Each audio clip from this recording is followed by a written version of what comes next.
What's up, guys? I am back with another custom action figure video. This time I am showcasing my Marvel Legends Custom Crossbones figure. The base figure is a Ironman 2 6-inch War Machine. So I basically made this because, much like a lot of my customs, needed more villains, and I had a surplus of Iron Man figures. And I already had the Iron Patriot from the Iron Man 3, which I planned to make into repaint it to the War Machine, which would make this figure kind of useless. So I decided I would turn it into either Crossbones or Shocker, and I decided on Crossbones. Now, a lot of sculpt work and paint went into this to try to change it, but I think you could still tell that it's from a War Machine. So without further ado, let's begin, starting with the head. Now you can see I re-sculpted the face part of the helmet, not the back, so it still has the War Machine head there, but I entirely re-sculpted the shape right here. So I was very much inspired by the Civil War movie. I love that movie. It's my favorite comic book film, and Crossbones was awesome in it. So I wanted a Crossbones that was more reminiscent to that, but he would stand in my comic display. So I kind of mixed the comic book and movie versions. So while his face has that kind of look from the movie with the white paint, I gave him white eyes, and I didn't give him a skin tone like the movie. That way he looks a little bit more comic booky. And you can see I did the Civil War logo where it looks like it's hand painted by him. I was really excited to do this, just some white dry brushing there, just a lot, and it was really fun to make. I re-sculpted the arc reactor, or I put sculpt over there.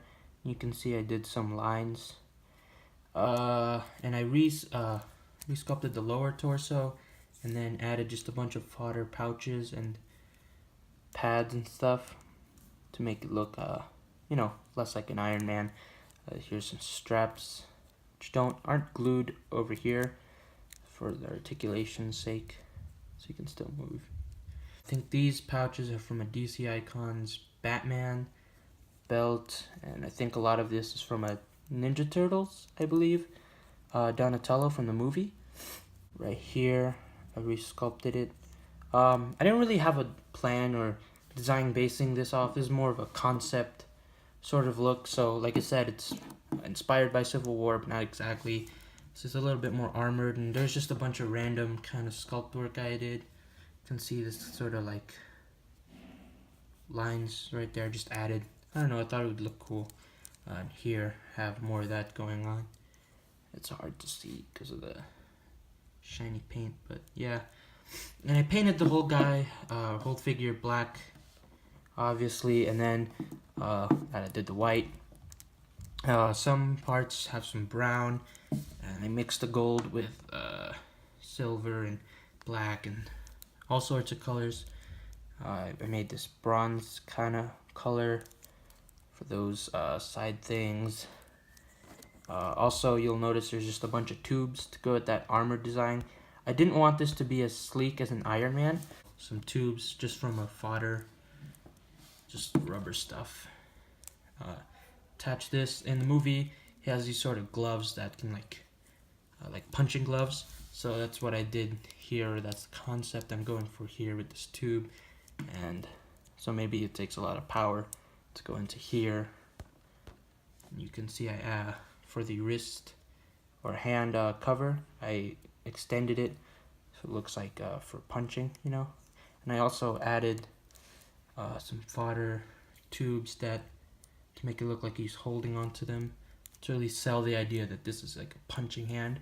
And on the other side, I didn't want to do that again, so I just made this his gun side. I know Crossbones uses actual guns, but I mean, if you're in an armor like this, I feel like you'd already have a built-in like War Machine. And to differentiate it, I added the bullet thing that he has and glued it to the gun. I think that's pretty cool. It does limit articulation, but I don't really do a lot of posing with this figure. You can see more of that bronze color there. And there's some dark silver highlights throughout here. see that bronze color. And the back here is silver. Yeah, and I did a cover this with a sculpt, so the gun from War Machine can't be attached. I could still probably use the one that comes here because I lost the little plate. If you have that figure, you know what I'm talking about, but that's fine. I think it looks pretty cool. I think I differentiated it enough from War Machine and made it look like, you know, like Crossbones, which was the whole idea. So here's a figure compared to a Captain America figure, just to show the Civil War Captain America. Yeah, I think he's a good size. If you have this figure, you'll notice it's kind of small for like a War Machine, but that's perfect for this character. Yeah, so a bit of a shorter video. I haven't, I don't know, it took me like maybe 2 days to complete this. It was more of a fun project than something I really, you know, super cared about. But I'm still happy with how it came out. So, thanks for watching, and I'll see you next time.